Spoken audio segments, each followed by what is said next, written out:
estamos terminando la cátedra itinerante de ética profesional Juan José Amezquita Tapiar.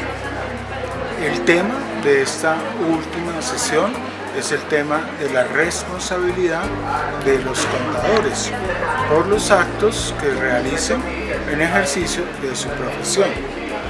Para el efecto, los estudiantes de las 10 universidades que en esta ocasión están participando en la cátedra, pues tenían unas lecturas previas en materia de responsabilidad. Ahora, acá en el auditorio, los estudiantes están trabajando en un ejercicio práctico que consiste en que tuvieron que buscar una sanción, un castigo a un contador o a una firma de contadores en uno de los 20 países que conforman el llamado G20, que son los países más grandes del mundo. Y ese caso que ellos encuentren, que ellos identifiquen, lo van a analizar de acuerdo con las normas colombianas. Entonces van a tener que contar cómo esos contadores o firmas de contadores serían tratados en Colombia si en Colombia alguien hiciera o realizara las mismas conductas. Esperamos que el ejercicio sea muy útil para los estudiantes porque es aplicar lo que hemos estado trabajando en la cátedra de ética.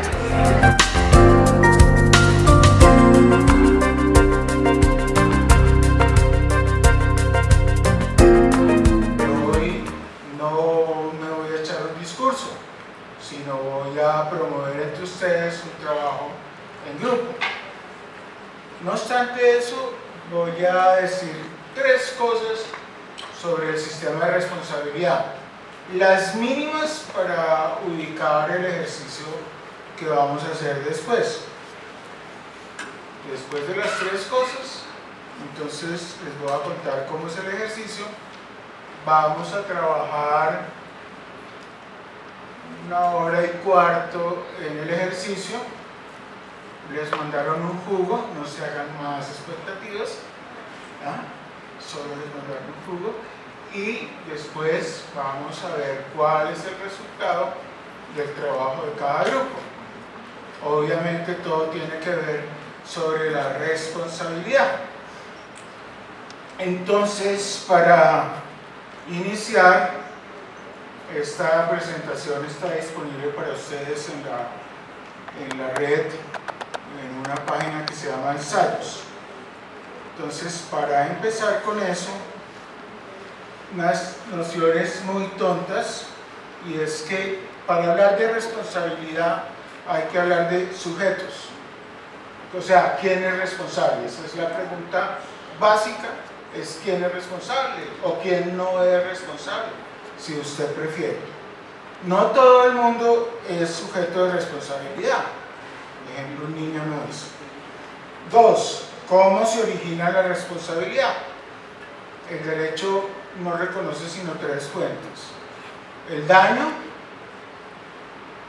que puede ser material o inmaterial.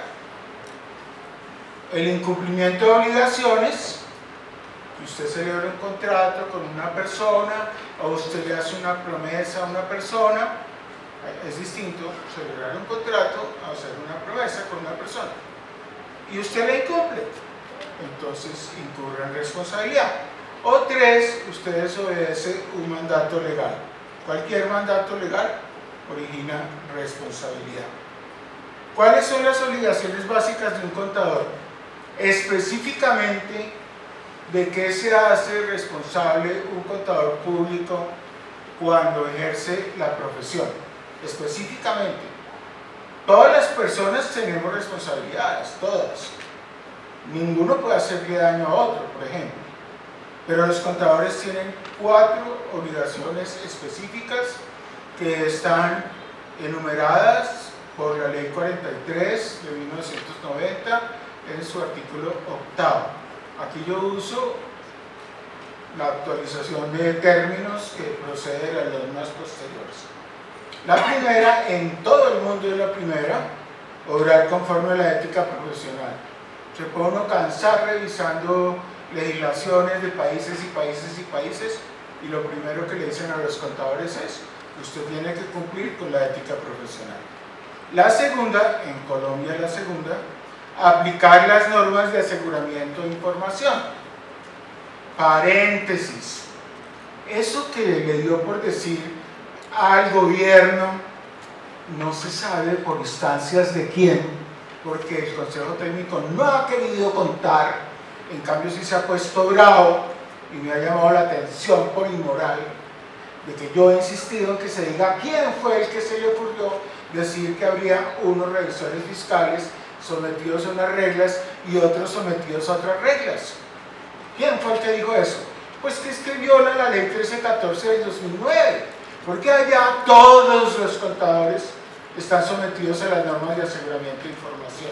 No unos sí y otros no, como lo quisieron decir en ese mal decreto que no han querido confesar quiénes fueron los autores, y obviamente tampoco han confesado en favor de quién se tomó esa decisión, porque las decisiones no se toman pues por desocupados, ¿no? Ni porque les sonó bonito, eso alguien ayudó. 3. Cumplir las normas legales, así tal cual quedó la norma actual, porque esa norma era más larga y el pedazo que seguía fue declarado inconstitucional. Y 4. Velar porque se respeten las normas de contabilidad y de información financiera. En el derecho colombiano y en el derecho de muchos países hay personas obligadas a llevar contabilidad, pero esas personas no son los contadores. Los contadores ayudan a llevar la contabilidad, pero los obligados a llevar contabilidad son ciertas personas, por ejemplo los comerciantes, por ejemplo las entidades sin ánimo de lucro, que son las que tienen que ir reconociendo, midiendo, presentando, revelando todas las operaciones que realizan. Por eso la diferencia de verbos: mientras que los contadores tienen que aplicar las normas de aseguramiento, tienen es que velar porque se cumplan las normas de contabilidad. La responsabilidad se puede organizar en dos grandes grupos. Esto es lo que vamos a hacer el ejercicio ahora. Primero están las responsabilidades pecuniarias, que son en nuestro derecho colombiano dos grandes fuentes: la responsabilidad civil, que mejor se le llama patrimonial, y la responsabilidad por la gestión fiscal. Ambas son responsabilidades patrimoniales, ambas son pecuniarias. La diferencia está en que la responsabilidad por la gestión fiscal, el patrimonio que se considera perjudicado es el patrimonio del Estado. El que pide la indemnización es el Estado. ¿A quién se le pide? A los funcionarios públicos o a los particulares que le hayan hecho un daño. Por el otro lado están las responsabilidades que se llaman punitivas, que son las responsabilidades que se resuelven declarando a una persona inocente o castigándola. Hay muchas clases de responsabilidades punitivas, algunas que ni se las menciono porque pues, son en general desconocidas, hasta casi por muchos abogados. Pero las más comunes: el delito, el código penal, el delito. Las contravenciones penales, que muchas están en el código de policía. Las contravenciones propiamente de policía. Hay un Código Nacional de la Convivencia, se llama ahora, que es el Código Nacional de Policía que antiguamente teníamos. Las que se llaman administrativas, que es en general toda la legislación del país, pero donde cada autoridad es el dueño del tema. Entonces, una contravención de tipo administrativo pues es violar el estatuto tributario. ¿Eso a quién le corresponde? Pues a la DIAN.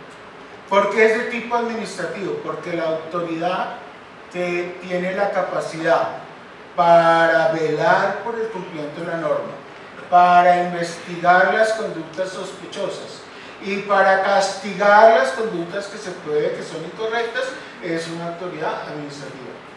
Entonces hay muchas. La Superintendencia de Sociedades pues tiene su propio campo, el derecho de sociedades, ¿sí?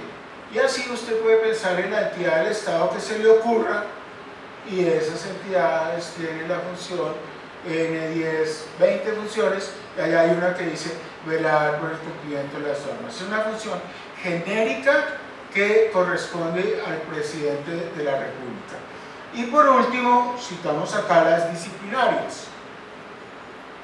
Las disciplinarias pues tienen que ver con las reglas que tiene que observar una persona por pertenecer a una colectividad. Entonces en las empresas hay responsabilidades disciplinarias. En las universidades, pues los estudiantes tienen régimen disciplinario, ¿sí? En los clubes, los socios tienen régimen disciplinario, ¿sí? Y si usted se mete a la profesión de médico, tiene un régimen disciplinario, es decir, un régimen en donde usted adquiere unas obligaciones por ser médico y lo castigan porque como médico no cumplió esas disposiciones que son de la disciplina, ¿cierto? Algunas son claramente profesionales. Bueno.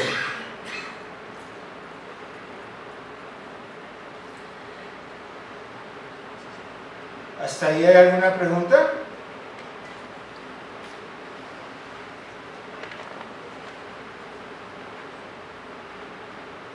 ¿Hasta ahí hay alguna pregunta? Dos normas que un contador no debe olvidar. La primera, la que le toca a todos, a ustedes, a mí, a los que estudian botánica, biología, zoología, teología, lo que quieran. El que ha cometido un delito o culpa que ha inferido daño a otro es obligado a la indemnización, sin perjuicio de la pena principal que la ley imponga por la culpa o el delito cometido. Todos tenemos que indemnizar el daño causado. Con contrato o sin contrato, no importa. Todos. Si un contador público, en cualquiera de los roles que un contador público puede desempeñar en Colombia, le genera un daño a su cliente o a un tercero, lo tiene que indemnizar. Obviamente eso implica un proceso de por medio. No es que alguien pueda automáticamente por sí y ante sí pedir una indemnización, no, tiene que ir ante un juez, pero todos los que creamos algún daño lo tenemos que compensar. Y la otra que no se puede olvidar es el artículo 211 del Código de Comercio, que habla del revisor fiscal. Pónganle cuidado a esta norma.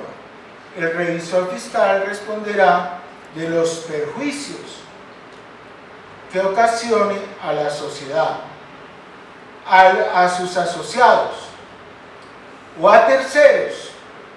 Tres grupos distintos y un solo Dios verdadero, ¿no? Que son los perjudicados, ¿sí? La sociedad, que es el cliente, los asociados, que no son el cliente, ¿sí? Y los terceros, que son personas que pueden estar vinculadas con la sociedad o que pueden simplemente estar pensando en vincularse a una sociedad, lo que se llama allá en el derecho del mercado de capitales los inversionistas potenciales, todos los que viven estudiando a ver dónde compran, dónde venden, qué hacen. El revisor fiscal responderá a los perjuicios que ocasione a la sociedad, a sus asociados o a terceros por negligencia o culpa leve, dirían los civilistas, o dolo o culpa grave, dirían los civilistas, en el cumplimiento de sus funciones. Es decir, así como todos tenemos que indemnizar el daño que le causemos a otro, ese deber está reiterado tratándose del revisor fiscal.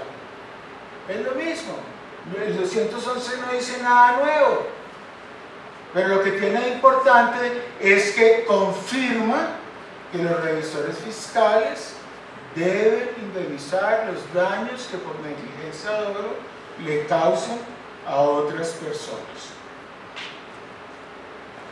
Bueno, por ahí nos vamos. Entonces, siendo eso así, uno podría decir, en una especie como de resumen, que nos encontramos en Colombia ante un grupo de responsabilidades. Van cambiando los órdenes. Eso es cuando el autor se inspira, no siempre se inspira igual, pero bueno. Hay responsabilidades civiles, el daño del patrimonio privado. Son responsabilidades ¿qué? Patrimoniales. Hay responsabilidades penales, el delito. Hay responsabilidades contravencionales, violar la ley. ¿Eso está en manos de quién? De los funcionarios administrativos. Miles de funcionarios administrativos que hay por todos lados. El presidente de la República tiene deber de procurar el cumplimiento de las leyes. Es el primero. Y de ahí se desprende, esa función se le va asignando a todo el mundo. Primero a los ministros y de ahí empieza a bajar y baja, y baja, y baja, y baja, hasta que llega un funcionario municipal. Todos tienen que velar por el cumplimiento de la ley. Algunos de esos funcionarios tienen la competencia, la función de investigar las sospechas de una posible infracción y de castigar o declarar inocente a una persona después de un proceso. Están las responsabilidades, ya mencioné, profesionales. En su gran mayoría en Colombia, las responsabilidades profesionales son administrativas, porque en Colombia ha habido la costumbre de que estos organismos se han creado al amparo de un ministerio. Durante no sé cuántos años era el amparo del Ministerio de Educación. Después dijeron que no, que el amparo de nadie. Pero eso se quedó escrito. ¿Por qué? Porque el gobierno no salió de ninguno de los tribunales en que era parte. Y además empezó a meterse en otros. Entonces, pues si el gobierno mete la mano, pues termina generando un régimen especial donde él está ventilado. Bueno, todas las demás responsabilidades disciplinarias, o sea que son iguales en cuanto que se derivan de pertenecer a una colectividad que tiene unas reglas, pero que ya no son profesionales, como estar en una empresa, como estar en un club, etcétera, eso ya lo mencioné. La responsabilidad fiscal, otra responsabilidad patrimonial, pero referida al patrimonio del Estado. Y por último, una responsabilidad que en algunos países nada que ver con el derecho, en otros países todo que ver con el derecho, y en algunos como Colombia no se sabe, porque primero le echan a uno un discurso que dice que eso no tiene que ver con el derecho y después todas las normas hablan de responsabilidad social y que usted tiene que tener un código porque es su responsabilidad social. Entonces, ¿qué pasó? Que la volvieron un tema legal, ¿sí? La volvieron un tema legal. Bueno, entonces ese es el mapa que tenemos visto desde otra manera, en la actualidad, el mapa con el que vamos a trabajar ahora.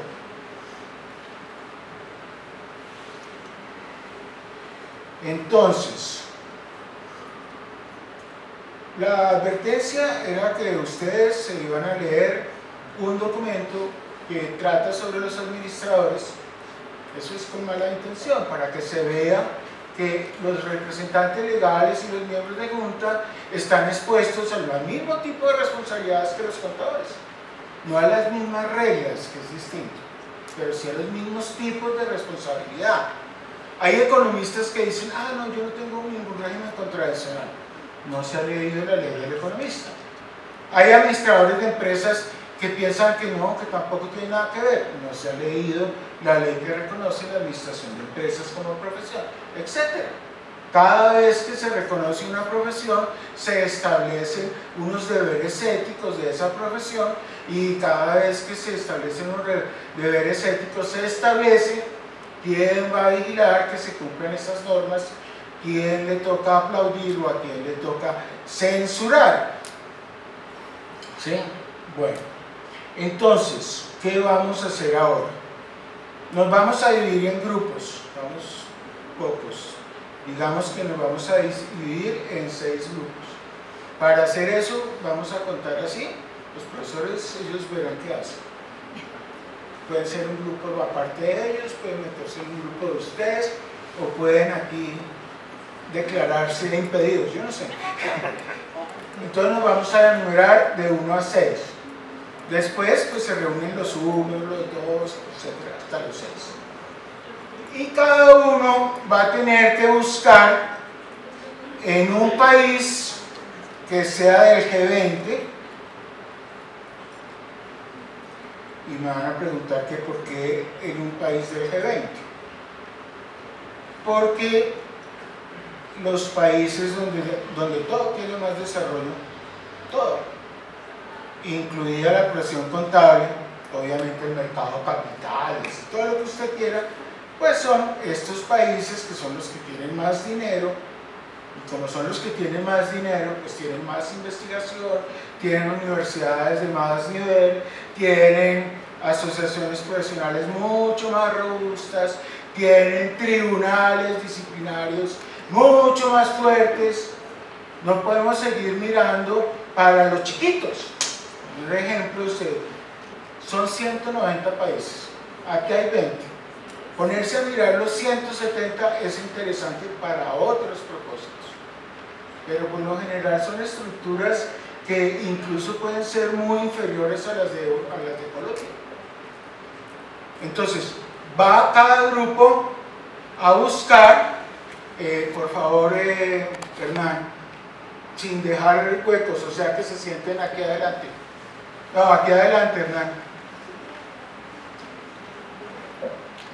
Entonces, libertad para buscar el país. Hay una trampa, ¿no?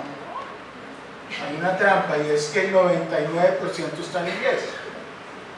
Pero pues hoy vamos a saber quién es el que sí está estudiando como corresponde, lo que está pasando o lo que pasó. ¿Sí? Bueno, entonces van a escoger un país, y en ese país van a buscar una investigación, puede estar en curso o puede estar terminada, respecto de un contador o de una firma de contadores. Vamos a buscar. Se la leen. Y el ejercicio consiste en que después nos cuenten qué le hubiera pasado a ese señor o empresa de contadores bajo el régimen colombiano. ¿Sí? ¿Cuáles hubieran sido las sanciones? ¿Cuál de esos grupos de responsabilidad se habrían activado si esas conductas que van a estar afuera? No me voy a meter con nadie conocido, no le voy a pisar los callos a nadie conocido, puede que sea a primos desconocidos, ¿no? Por aquello de las redes, ¿sí? Y entonces ustedes van a decir, pues a mi gusto eso hubiera sido en Colombia responsabilidad penal, a mi gusto hubiera sido responsabilidad contravencional. ¿Ok?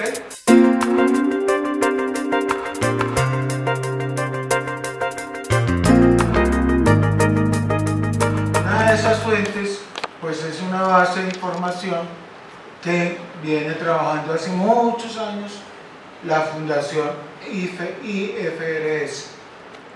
Cuando usted entra a la página de IFRS, allá encuentra, ya en esa línea primera, una cosa que dice alrededor del mundo, y al pararse ahí en las opciones se encuentra otra que dice uso de los estándares de IFRS por jurisdicción. Entonces usted hace clic ahí, entonces le sale un mapa. Entonces ahora están por allá buscando la India, entonces usted le dice la India y baja el resumen, y entonces pues a veces tiene un soplete del 100%, Estados Unidos, Canadá 100%, y a veces tiene un soplete del 50%, y a veces usted dice eso no es así, como algún caso como Colombia, ¿no? Que usted dice, eso no es así. Bueno, pero usted tiene que encontrar pistas, porque ¿cómo va a ser? ¿Sí? ¿Dónde es que más vigilancia tienen los contadores? En el mercado público de capitales, sea valores o sea créditos, allá en todas las partes del mundo, en todas partes es donde más vigilados están. La razón es que en todas partes los contadores tienen que examinar y dictaminar estados financieros. En todas partes del mundo, no hay un solo país que se salga de esa regla. Por lo tanto, muchas veces los castigos vienen de las autoridades que vigilan el mercado de valores. Por allá estaban en Estados Unidos, la SEC. La SEC sanciona a contadores con la derecha y con la izquierda. El PCAOB también, sí. Pero la SEC es la autoridad del mercado de valores. Así pueden buscar Brasil. Es muy difícil encontrar qué hace Ibracon. Es más fácil encontrar qué hace la autoridad del mercado de valores de Brasil. Segunda enseñanza.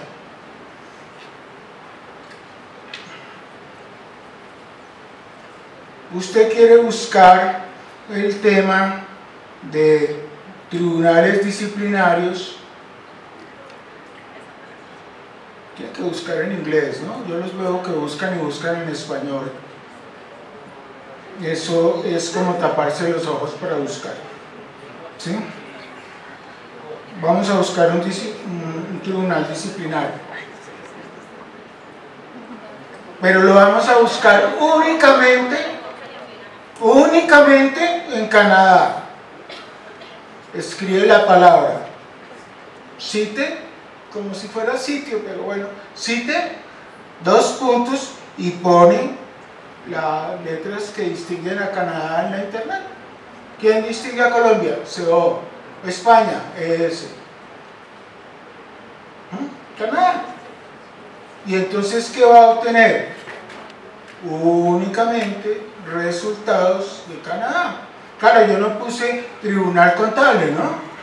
Ahí me pueden salir los médicos, los actuarios, yo no sé, pero yo no tengo que ponerme a buscar como un desesperado a ver cuántas páginas hay de Canadá ni nada. Yo simplemente le digo, busquen Canadá, busquen Estados Unidos, busquen Corea, busquen donde yo quiera. Es más, quiere buscar, si yo alguna vez dije una burrada, ponga Bermúdez, CITECO, y le salen todas las burradas que yo haya dicho. Porque Google le permite restringir la búsqueda a un lugar. Un lugar puede ser simplemente un sitio en la web. O sea, yo puedo decir, busque lo que hayan dicho sobre esto en la Universidad Central. Entonces pongo CITE, ucentral.edu.co y ya. No me va a buscar sino en la Universidad Central. Si no aparece algo, pues la Universidad Central o no lo tiene o no lo ha hecho público, no sabemos. Pero público no está. ¿Ok?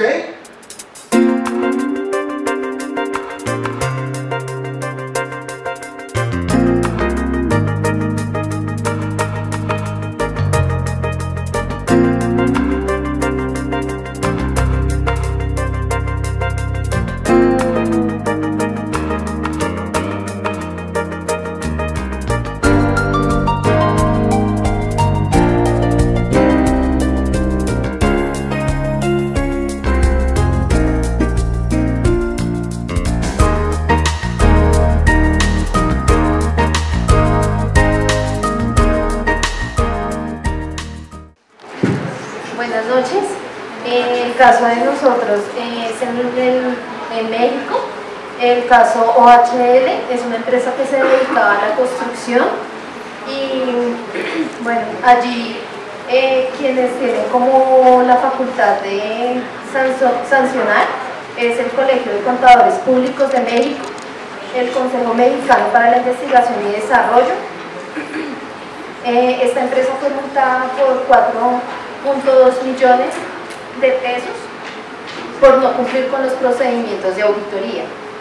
Nosotros enmarcamos esto en la ley 43 de 1990, en el artículo 6, donde habla todos los procedimientos que debe realizar el contador para llevar a cabo en México. Ellos infringieron el artículo 87.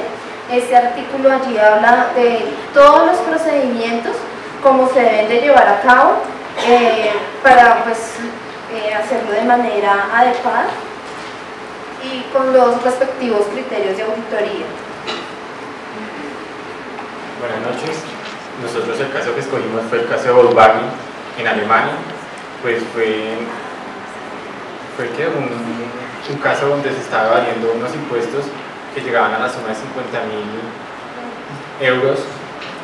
Entonces, pues aquí en Colombia se aplican en la pena de prisión de 10 a 15 años. Allá estaban aplicando en las penas de 720 a 720 días, además de pagar una suma una sanción aproximadamente de 7.000 euros. Bueno, la sanción de 50.000 euros. Además que allá están regidos por el Código de Procedimiento Fiscal. Aquí en Colombia pues estamos regidos por la Junta Central de Contadores y pues la empresa estaría regida por la DIAN, ¿no?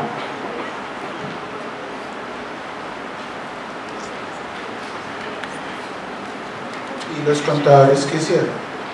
Eso hizo Volkswagen, y los contadores. Bueno, los contadores se estaban prestando para la evasión dar fe de los estados financieros que pues eran falsos, ¿no? Fraude. Estaban cometiendo fraude porque estaban certificando algo que no era realmente, no era real. Y acá en Colombia pues también se va a sancionar y por eso les pueden quitar, son sancionados y suspendidos, además de que les suspenden la tarjeta profesional. Pues voy a comentar que el caso de Volkswagen era principalmente por la evasión del medio ambiente, del gas carbónico que estaba sustituyendo esta empresa. Entonces vemos en una relación como en Alemania sí aplican la ley del medio ambiente, mientras que aquí en Colombia si no lo hubieran aplicado tan fuerte como en Alemania. Buenas noches. Nosotros escogimos el caso WorldCom. Bueno, este es de Estados Unidos. Básicamente, pues, esta es una empresa de telecomunicaciones. Este caso fue bastante importante porque esta compañía era la segunda proveedora de servicios pues, telefónicos de Estados Unidos. Básicamente, el fraude consistió en que bueno, las pérdidas que se reflejaban en los estados financieros, ellos las transformaban a unas inversiones. Entonces los gastos operativos los pasaban como si fueran inversiones a largo plazo. Básicamente en este se vieron involucrados el presidente y pues toda la rama ejecutiva. Estos fueron sentenciados a 25 años de prisión. Pues también tuvieron una sanción económica porque tuvieron que indemnizar a todos los terceros. Esto causó que el presidente y los demás involucrados pues quedaran en quiebras porque lo que tuvieron que pagar pues superó las riquezas que poseían. Bueno, primero en este caso fue auditado por sus auditores internos, quienes fueron los que se dieron cuenta como del fraude, de la falla que se presentaba, y luego este caso fue ya tomado por KPMG y pues la SEC claramente fue la que los sancionó a ellos. No sé, mis compañeros, ¿quieren decir algo? Bueno, Una de las sanciones que se tomaron para el caso de WorldCom fue parte del patrimonio de todos los administrativos, como también cárcel para la mayoría de ellos, a excepción de su gerente ejecutivo, el cual salió por fianza de $10 millones, después que fue despedido antes del fraude como tal, del escándalo que se dio. Apenas eso fue despedido y él se declaró inocente. Pero en el caso que nos fue propuesto a Colombia, se tomaría que en el caso del gerente financiero pagaría con su patrimonio indemnización a todos los terceros que fueron afectados, y también penal, pero tomaría como casa por cárcel, como se hace habitualmente en Colombia con esta clase de delitos. Buenas noches. El país que escogimos para buscar un caso de sanciones disciplinarias fue el de Argentina. Entonces encontramos un caso de contador público que fue sancionado disciplinariamente porque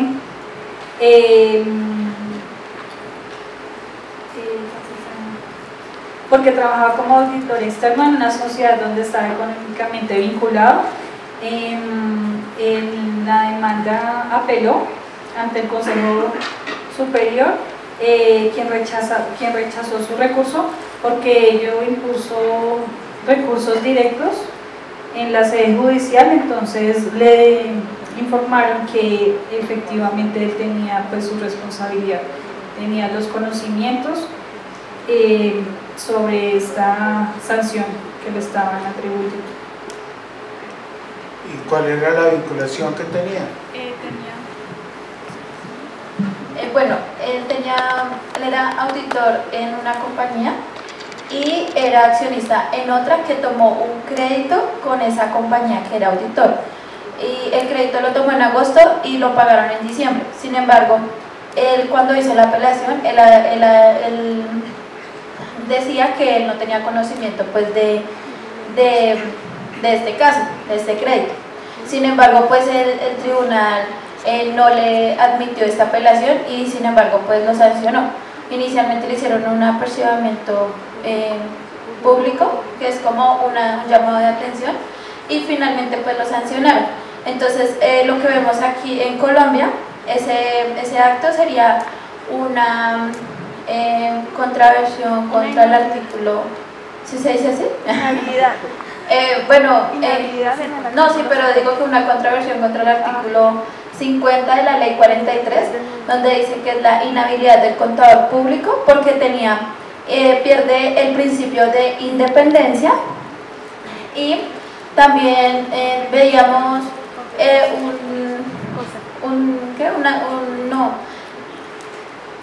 ¿cómo es que se llama? El que lo puse yo.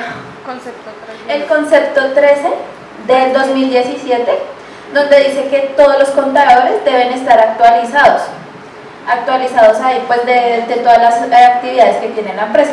Entonces pues si fuera esa misma actividad aquí en Colombia, sería inhabilitado pues inmediatamente. Buenas noches. Pues primero que todo es un caso que se llama multidespido para la auditoría, ya que pues se enamoró de su cliente. Es un supervisor estadounidense que se enamora de una auditora y esto implica tener varias multas.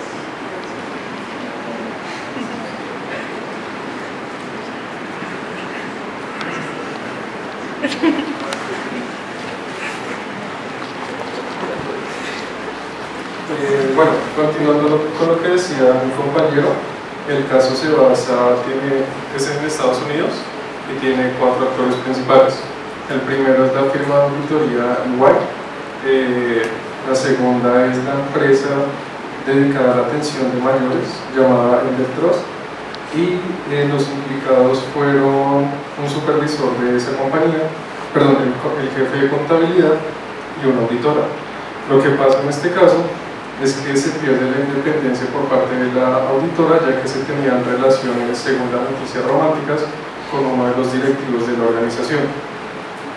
Este caso fue juzgado por la SED y ellos estipularon que lo sancionaron a esas 3 personas. Hubo una sanción para la firma por 9.3 millones de dólares y cada uno de los implicados tuvo que pagar $25.000. Este caso en Colombia nosotros lo veríamos aplicados en caso de la independencia, lo asociamos con la ley 43 de 1990 y esta sería juzgada principalmente por la Junta Central de Contadores, también por el concepto de independencia, en donde tanto se haría una sanción administrativa por parte de la Junta Central de Contadores por el concepto de independencia tanto del auditor de la firma como al implicado, al jefe de contabilidad de la organización. Nosotros escogimos a Canadá, la organización de una empresa que escogimos se llamaba Casano.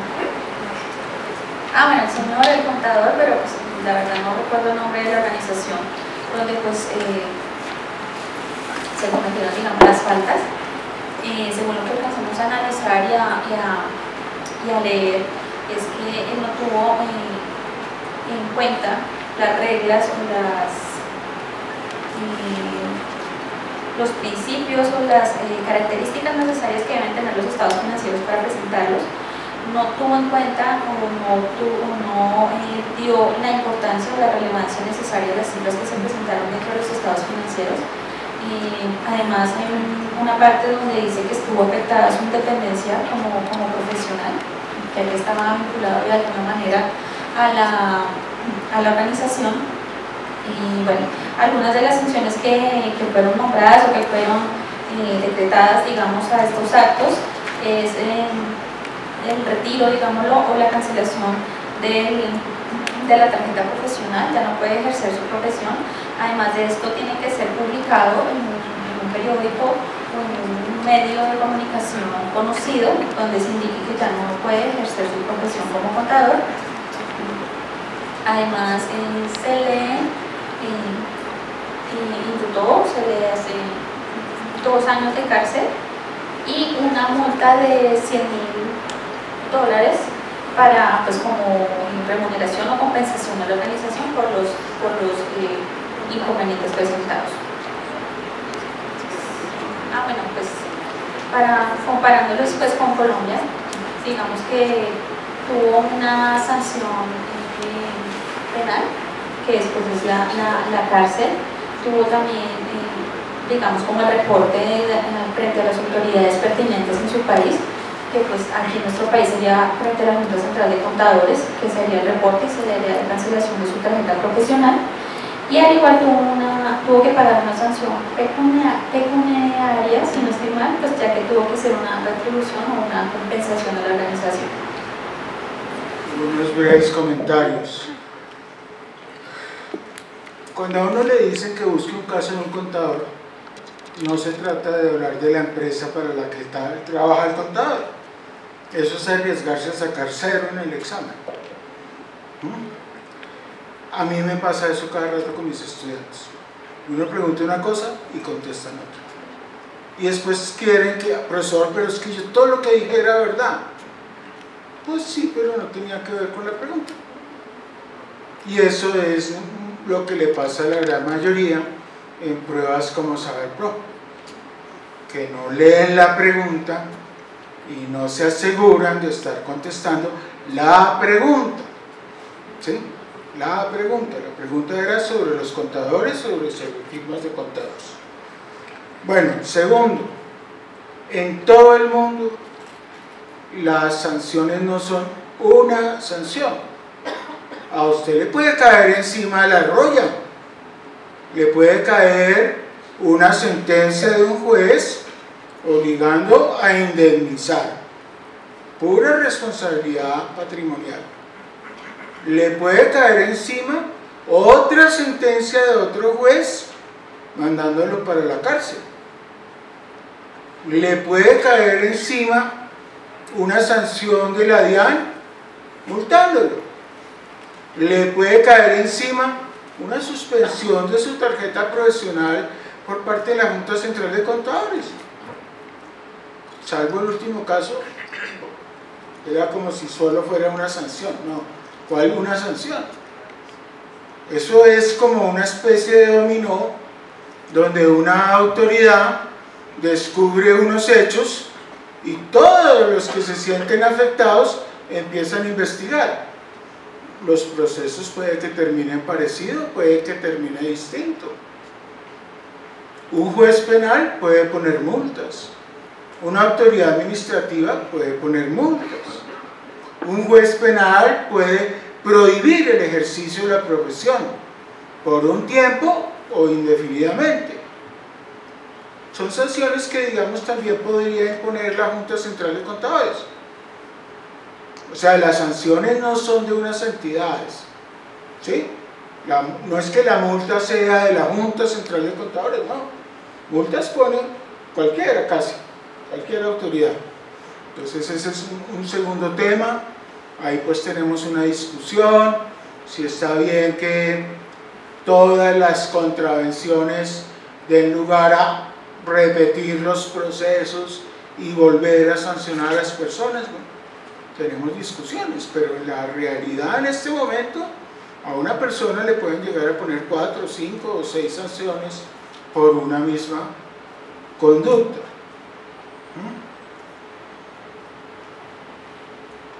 Cuando los contadores no actúan respetando las reglas de conducta que les son propias, que son el código de ética en primer lugar, todo lo que tenga que ver con la ética. El código de ética está en la ley 43 de 1990, es el capítulo 4 de la ley 43 de 1990, ahora pues súper hiper reglamentado. Pero también los contadores tienen que aplicar o velar porque se apliquen todas las normas de información financiera, y obviamente ellos tienen que aplicar en lo que les corresponda las normas de aseguramiento. Entonces no es tan sencillo que yo falto a la independencia y entonces que hay una sanción profesional y ya. ¿Cómo así? Imagínese usted que lo que le va a pasar a esa compañía es que le dicen: oye, ese dictamen que tú depositaste aquí pues no sirve porque ese auditor no era independiente, tráeme otro dictamen que sí sirva. Entonces, ¿qué le va a pasar en el caso que mencionaron a esa empresa, que creo que fue de Iguay? Pues le van a cobrar el trabajo del segundo auditor. La empresa le va a decir: usted metió la pata, ¿sí? Una de sus funcionarias, a sabiendas de que tenía que conservar la independencia, resolvió no conservarla. A mí me obligaron a reponer el informe, porque su informe no tenía credibilidad. Yo contraté a otro auditor, le pagué los honorarios correspondientes, entregué el dictamen, usted me tiene que indemnizar. Entonces lo que parece una infracción disciplinaria termina teniendo una consecuencia civil. Si un contribuyente presenta una declaración convencido de que está bien hecho, él hizo preguntas, él oyó respuestas, y firmó, y lo llama a la autoridad tributaria y le dice: tu declaración está mal hecha. Entonces, ¿qué va a hacer el contribuyente? Llamar a su contador y decirle: oye, imagínate que la autoridad tributaria me está diciendo que mi declaración está mal hecha. Si pasado el tiempo la autoridad tributaria sanciona al contribuyente, ¿qué va a hacer el contribuyente? Decirle al contador: tú eres culpable de que a mí me hayan sancionado, yo no soy contador, yo te contraté a ti, yo te hice todas las preguntas que consideré necesarias, estaba convencido que hiciste las cosas bien, ahora resulta que las hiciste mal, yo soy el que tiene que pagar la multa, pero tú me tienes que indemnizar. ¿Indemnizar de qué? ¿De la multa? Sí, de la multa. Más de todo el tiempo que gastó haciendo eso, más de todos los transportes que tuvo que tomar, más hacer eso, más si le tocó poner un representante, los honorarios del representante, más todas las fotocopias, que todavía piden fotocopias, ¿sí? Todo lo que haya sido más se lo va a cobrar. Entonces no es así, vuelvo, insisto, como que uno hace una cosa mal y tiene una sanción. Eso no es. Pero que no olviden pues que uno puede buscar sobre la presión contable en muchos sitios. Yo solo puse un ejemplo, pero hay muchos sitios donde están reunidos resúmenes de cómo es la profesión en el mundo, y a través de eso pues uno jala la pita y llega a muchas cosas. Espero que no olviden buscar, restringiendo las búsquedas. ¿Qué alumno puede procesar 3 millones de hallazgos de Google? Ninguno. Ese alumno está perdiendo el tiempo. Así no se busca. Eso que lo haga un niño chiquito que está jugando, bueno. Pero un profesional no se puede dar ese lujo, porque seguramente la declaración es para mañana. Y si no es mañana, pasado mañana ya tiene tasa de interés corriendo. Bueno, esas cosas así como para eso. ¿Los profesores quieren añadir algo? Porque voy a cambiar el tema. ¿No? ¿No quiere? Rafael, ¿quieres un micrófono o gritas? No, es solamente una anotación que tiene que ver con la intensidad de las sanciones. Es decir, en todos los casos que fueron analizados, siempre se terminó en unas sanciones supremamente fuertes, sanciones que implicaban una enorme cantidad de dinero en multas, de pronto en indemnizaciones, y aquí la Junta Central, por ejemplo, lo máximo que hace es 5 salarios mínimos, creo, 3. Las sanciones aquí son tremendamente pequeñas, poco intimidantes por parte de la Junta. Pero si las cosas se miran en conjunto, aquí pueden haber unas sanciones económicas que no se ven así como por encima, ¿no? Ustedes habrán oído hablar de ELIT, donde la superintendencia ordenó la liquidación, superintendencia de sociedades, y formó una masa patrimonial para indemnizar los daños causados a terceros. En esa masa patrimonial se incorporaron los patrimonios de los contadores y de los revisores fiscales, es de todo lo que tengan y lo que puedan tener en el futuro. Eso era comentar. Ok, tranquilo. Bueno, voy a cambiar el tema para recordar que el próximo martes 9 de abril es su examen final. El examen final se realiza por medios electrónicos a través de la plataforma que ha venido apoyando esta cátedra, gentilmente puesta a nuestro servicio por la Universidad Central. El examen se puede empezar a diligenciar a las 6 de la tarde. A esa hora los formularios van a poderse abrir y van a poderse empezar a llenar. Desde el momento en que una persona entre a la aplicación, solo tiene 1 hora para contestar el examen, no más. Usted puede entrar a las 6:10, a las 6:15, a las 6:30, pero no más tarde de las 7 en punto, porque a las 8 de la noche el formulario sale de uso. Si en el momento a las 8 de la noche usted lleva el 50% de las preguntas resueltas, la plataforma lo va a calificar sobre las respuestas que tuviera. O sea que máximo en ese caso, digamos que va a sacar el 50% de la nota. O sea, el tiempo que va a estar disponible el formulario, el tiempo total es de 2 horas, de 6 a 8. ¿De 4 horas? ¿De 6 a 10? Uy, bueno, muy generosos.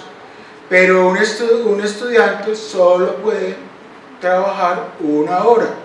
No se puede volver a hacer el examen. Solo hay una oportunidad para contestar. Solamente uno. Eso es automático. Nosotros hemos estado haciéndole seguimiento. Este es un regaño para los que no están, y tal vez para algunos que sí están,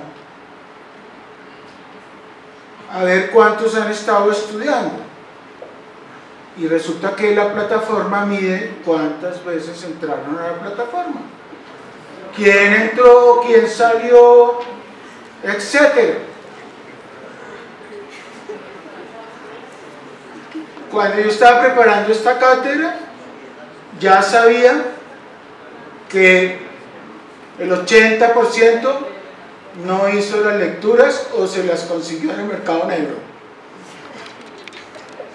porque en el blanco no fue. Y por lo tanto, los profesores que hoy estuvimos reunidos, como siempre nos reunimos una vez al mes, o sea, hemos tenido 8 reuniones en el tiempo que ustedes han estado en la cátedra, pues estamos muy preocupados porque tratar de presentar un examen sin haber leído al menos las lecturas fundamentales, pues es ir a inventar, y eso va a verse en los resultados de las pruebas.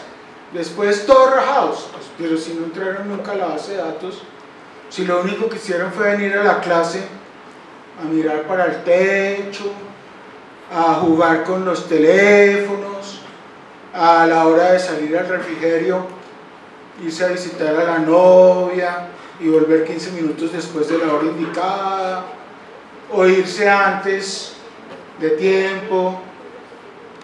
Entonces complicadísimo. Y esto pues acá, pues yo puse ahí el orden, no es que quiera resaltar a nadie, porque esta herramienta le permite a uno buscar por universidad. Yo puedo poner cualquier universidad y me dice automáticamente cuántos estudiantes hay y cuál fue pues su grado de consulta.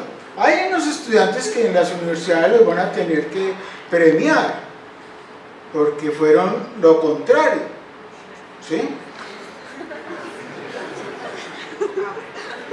A ver, doña Karen Lorena Bolívar.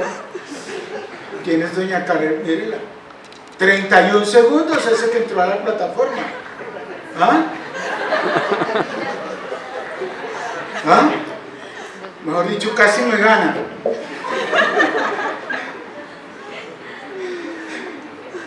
De manera que estamos sinceramente preocupados. Este es un esfuerzo gigantesco, esta movilización de 10 universidades que supone mover la logística de 10, porque es que esto no es así como que uno llega acá y dice, no, es que se me ocurrió dictar la clase en este auditorio. No, esto tiene una cantidad de trabajo detrás de los profesores y de otra cantidad de personas. Bueno, vista que muchos estudiantes no han entrado a la plataforma, estos estudiantes no saben si van a poder presentar el examen, porque no saben si la plataforma les va a funcionar. El plazo para corregir cualquier, subraye cualquier dificultad que se tenga con la plataforma vence este viernes. Si usted tiene un problema, debe hablar con su profesor, que está a cargo pues del grupo aquí en la cátedra. Cada universidad tiene un profesor y ese profesor se va a encargar de hablar con la persona de la Universidad Central, la profesora Elizabeth, para que haga las correcciones del caso. Pero por reclamos recibidos hasta el viernes a las 5 de la tarde. El sábado, el domingo, el lunes y el martes no se atienden reclamos. Hay profesor que es que yo acabo de tratar de entrar a la plataforma y no puedo entrar. Nota 0.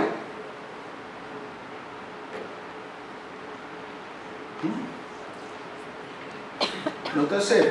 Yo uso la plataforma cada sábado. ¿Sí? Cada sábado. Eso no falla. Pues si falla, tiene que ser una cosa gigantesca. Que se vaya la luz en toda la universidad, no prendan las plantas eléctricas, entonces no haya soporte eléctrico. Bueno, mejor dicho, un desastre, tiene que haber un terremoto. Pero de resto, entonces, trate por lo menos de entrar a la plataforma antes del viernes, verificar que las cosas le funcionan, para que el día martes, después de las 6 de la tarde, pueda presentar su examen.